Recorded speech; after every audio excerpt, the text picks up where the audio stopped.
Human life is very short. You come, you are an innocent baby,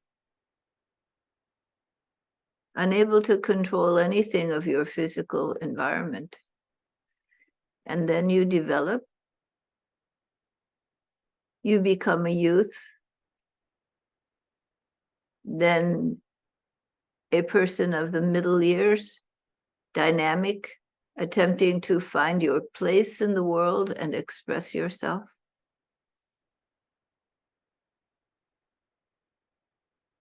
And then you enter a period where you have made your place in the world for good or ill.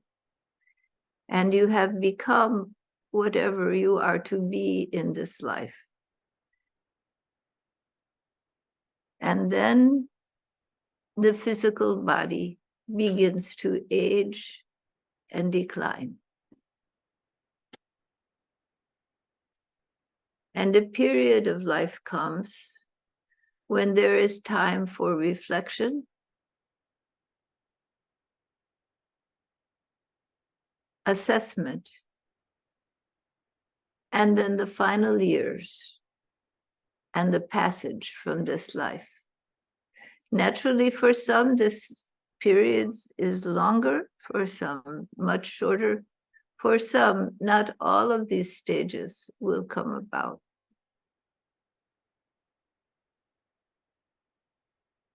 But this life is short. You come with a set of beliefs, understanding, sanskaras, reactions from actions of the past. Then that is built upon. And together with the experiences of this life, forms the direction and motion of your current experience.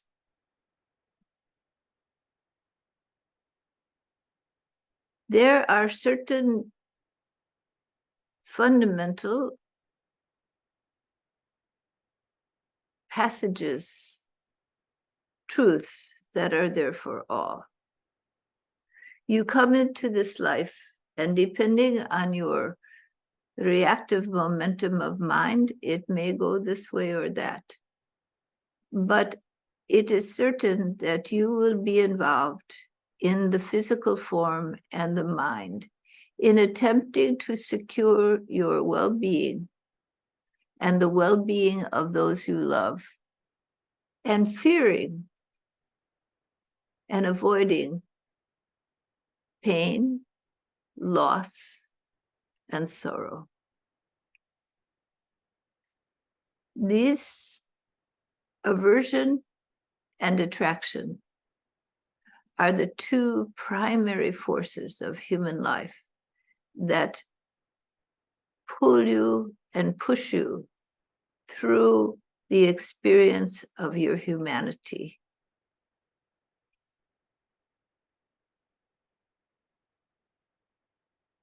Ultimately, the fear of death, the fear of loss arises.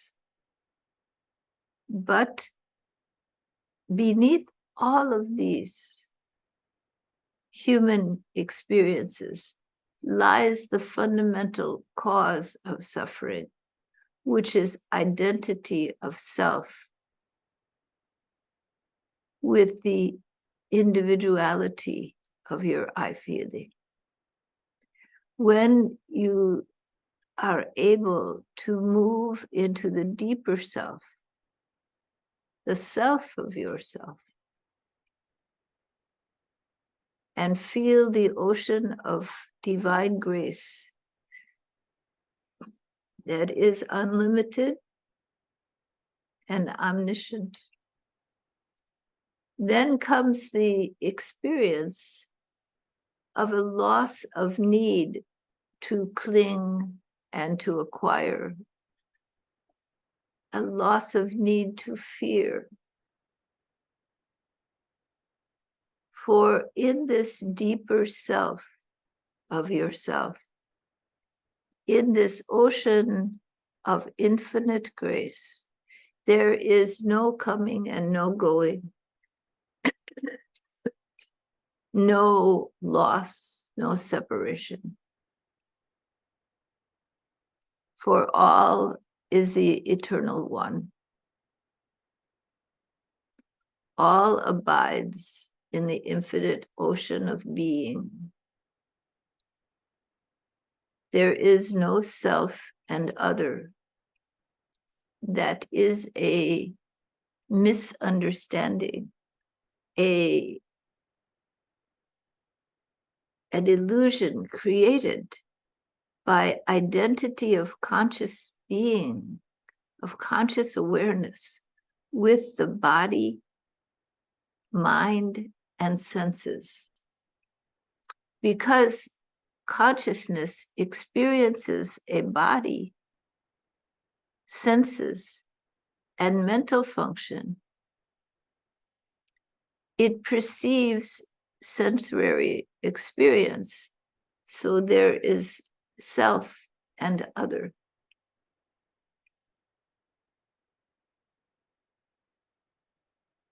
Due to this identity with incarnation.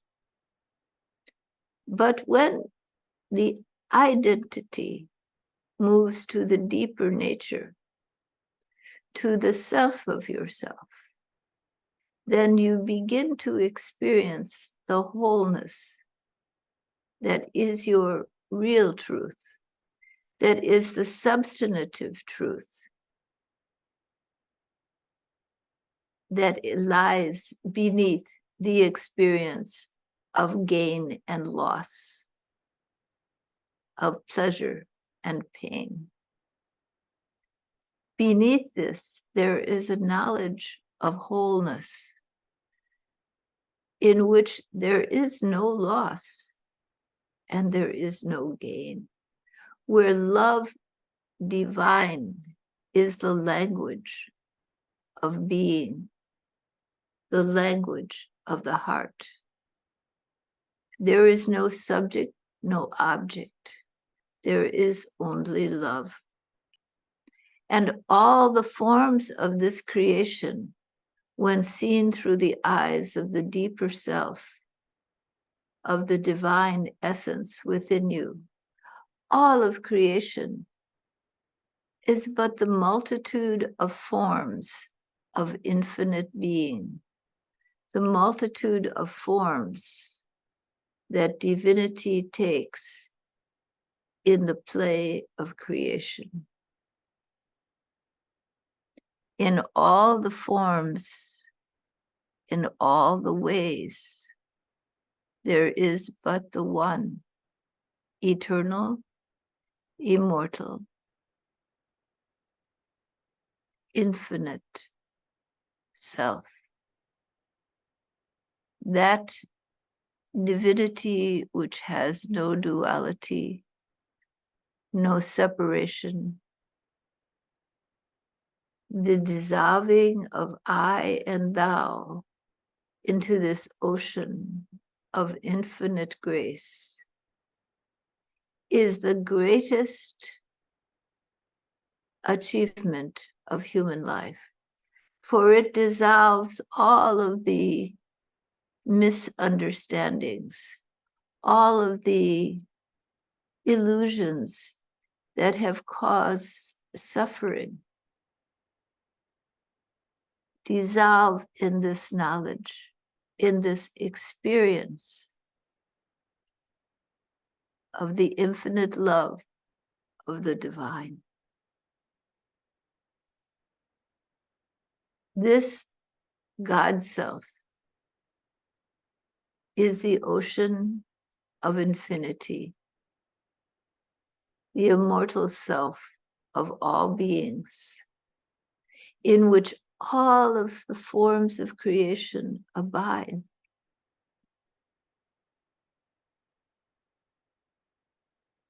Form comes and goes. Human life is short.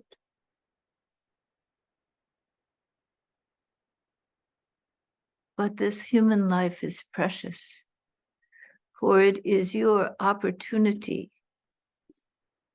to sink deep within to the eternal essence of being, to the love that knows no second, to the knowledge of all forms as but the plays and colors in the mind of the One. When this deep knowledge arises, viveka, it dispels ignorance. This is a knowledge not of the intellect, but of the heart. It is a knowledge of truth, a truth that is deeper than anything of form. For all forms are the essence, the expression of this essence. All leads to the One. For those who have eyes to see and ears to hear, the chirping of the bird, the babbling of the brook, the leaf falling from the tree, speak the essence of eternal being, for the infinite lies in all forms. In the eyes of those who love,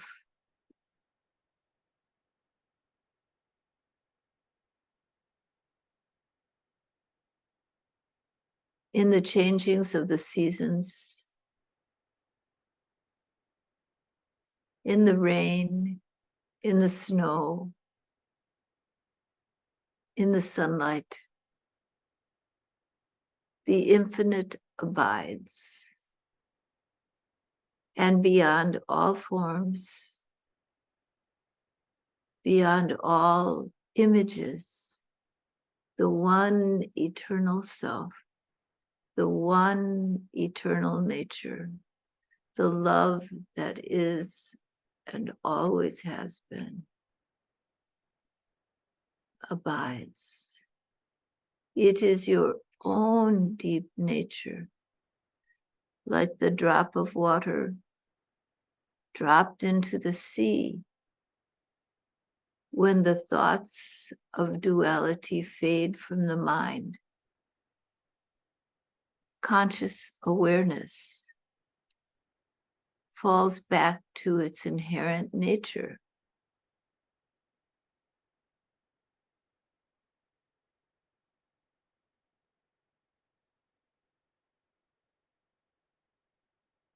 The love that always is, always has been, always will be. Beyond time, beyond space, beyond form.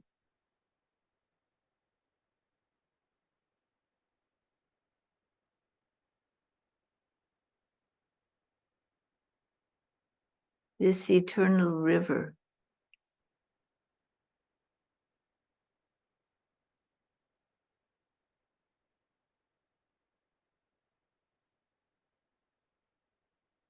of cosmic existence abides.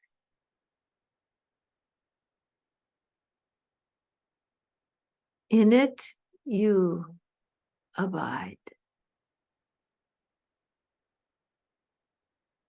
Simply let go. Let go of ideas. Let go of beliefs. Oh, I cannot do that because I am not elevated enough. I am not high enough. I am not great enough. Let go. Simply let go.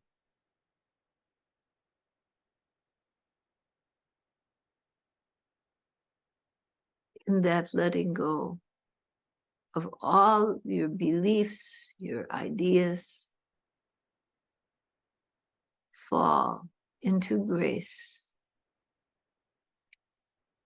fall into love eternal.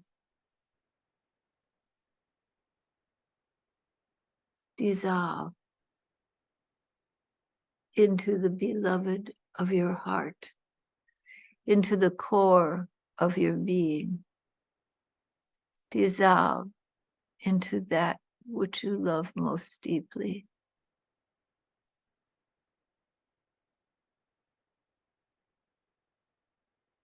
The love in your heart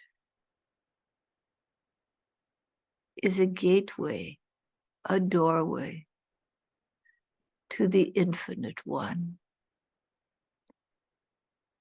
For the nature of the infinite is love unbound. There is an inherent longing for union, for the fulfillment of being, for the dissolution of separation. It is an inherent longing. It is Bhagavad Dharma. Do you feel it? The longing, the need to be whole, to just let go, unburden yourself.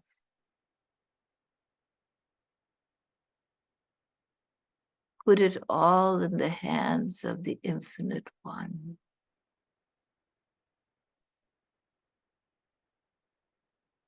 Let your heart be one with the heart of the Infinite One, with the deep beloved.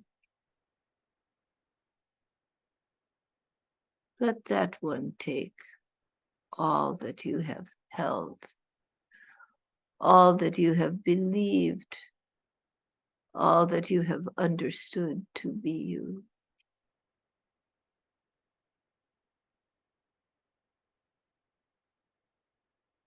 Let it go.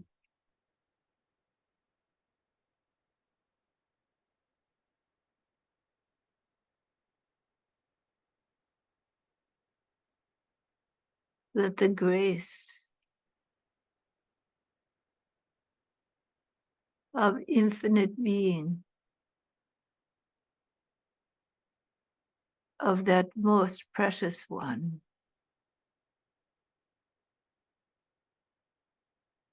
shower upon you. Take down the umbrella of ego. Let it go. Let it be his. Let it belong to that one. You belong to that one.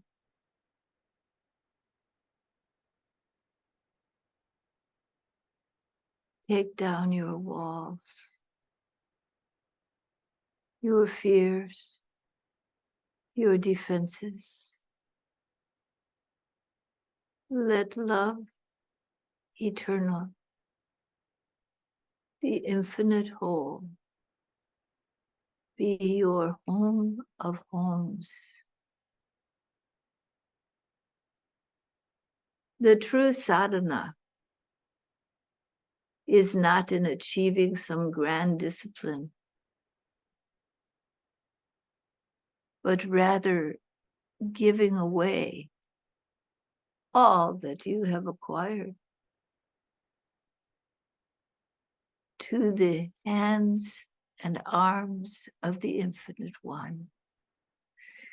Not giving away its mere physical possessions, but giving away all of the assumptions, the beliefs, the most precious problems of your life that you have held dear to your heart, the most precious beliefs in your own inadequacy, the most precious beliefs in your uniqueness, your specialness. Let it go. Let it go. This is the sadhana.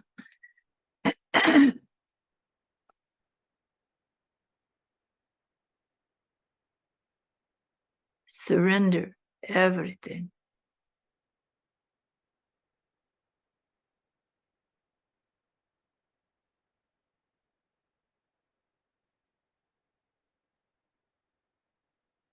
And let the Infinite One abide in the form that you have called you. Let the Infinite One abide in the mind that you have thought you possess. Let the Infinite One be a shower of grace so that your eyes are open and all you see is the One in all the colors and forms of creation. Nothing is lost, nothing gained. All is the play of the infinite, the dance within the mind of the One. Be the dancer. Shed all that you have held.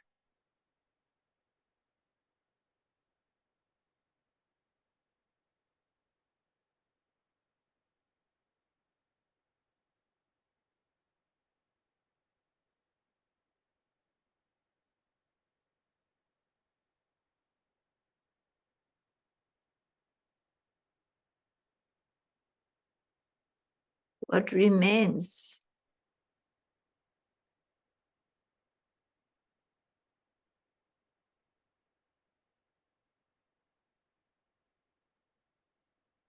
What remains?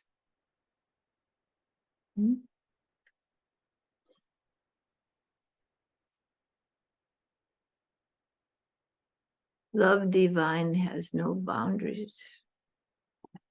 Though it can take any form and all forms, it is beyond form. Love divine has no name, no fame,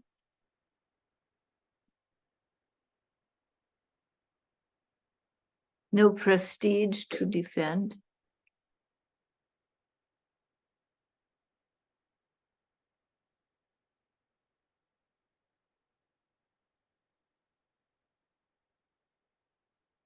It abides in all things,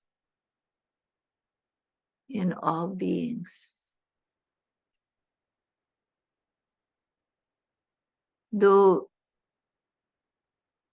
all appears to change in the forms and colors, the changing seasons of life, the infinite remains ever unchanged, unbound.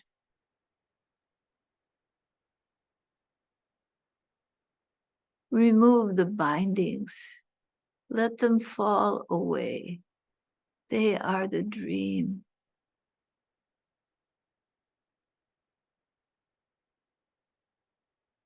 Fall back into the infinite, into the love that never changes, into the self that always is. One eternal, immortal essence. The home from which you have come.